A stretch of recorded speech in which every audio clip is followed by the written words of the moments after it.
என்னடா அது mic on பண்ணு மைக் ஆன் பண்ணு ஓகே ஓகே கேளுங்க சார் இந்த ஆடியோ கேட்கலண்ணே முடிவு எப்படி சார் இருக்கு தேர்தலுடைய எப்படி இருக்கு பாருங்க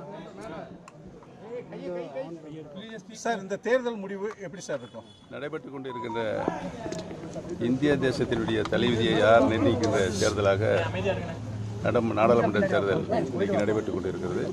10 ஆண்டு காலம் ஒரு சிறப்பான ஆட்சியை தந்த மாண்புமிகு பாரத பிரதமர் திரு நரேந்திர மோடி தான் 3ஆம் முறையாக பிரதமராக வர வேண்டும் என்ற இந்தியா முழுக்க இருக்கின்ற பொதுமக்கள் கருத்து தெரிவித்திருக்கிறார்கள் என்பதை தெரிவித்துக் கொள்கிறேன். அதை உறுதியாக 3ஆம் முறையாக மாண்புமிகு பாரத பிரதமர் தான் இந்திய திருநாட்டினுடைய பிரதமராக வருவார் என்பதை தெரிவித்துக் கொள்கிறேன். என்னுடைய வெற்றி வாய்ப்பு பிரகாசமாக இருக்கிறது. உறுதியாக நான் வெற்றி பெறுவேன். சார் இப்போ நீங்க இங்க ஜனநாயக முறைப்படி வாக்கு செலுத்திட்டீங்க. இப்போ நீங்க ராமநாதபுரத்தை போயிட்டு அங்க வாக்குப்பதிவுலாம் எப்படி இருக்குன்னு பார்க்க போறீங்களா சார்? நேர நான் ராமநாதபுரம் நாடாளுமன்ற தொகுதிக்கு தான் போகிறேன். 6 சட்டமன்றத்திலையும் பார்த்து விட்டு வருவேன். இந்த முதலாக இந்த மக்களவை தொகுதி தேர்தல் களம் காண்றது எப்படி சார் இருக்கு உங்களுக்கு? இந்தியா முழுமைக்கும் நரேந்திர மோடி மீண்டும் பிரதமராக இருக்கக்கூடிய அலை மக்களுடைய இதயபூர்வமான நல்ல அறிவை தந்து கொண்டிருக்காரு. இல்லை, உங்கள் தனிப்பட்ட முறையில் நீங்கள் உள்ளாட்சியை பார்த்துருக்கீங்க, சட்டமன்றம் பார்த்துருக்கீங்க. இந்த மக்களவை தொகுதி தேர்தலில் போட்டிடுறதை எப்படி பார்க்குறீங்க?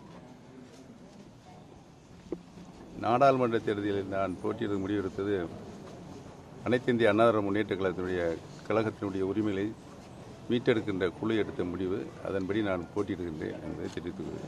சார், இந்த தேர்தலுக்கு பிறகு அதிமுக பார்த்தீங்கன்னா உங்ககிட்டையும் டிடிவி தினகரட்டையும் வந்துடும் அப்படின்னு சொல்லிட்டு அண்ணாமலை சொல்லியிருக்காரு. அதுக்கு உங்களுடைய கருத்து என்ன சார்? உறுதியாக அனைத்து இந்திய அண்ணா திராவிட முன்னேற்ற கழகம் உறுதியாக எங்கள் பக்கம்தான் வந்து சேரும்.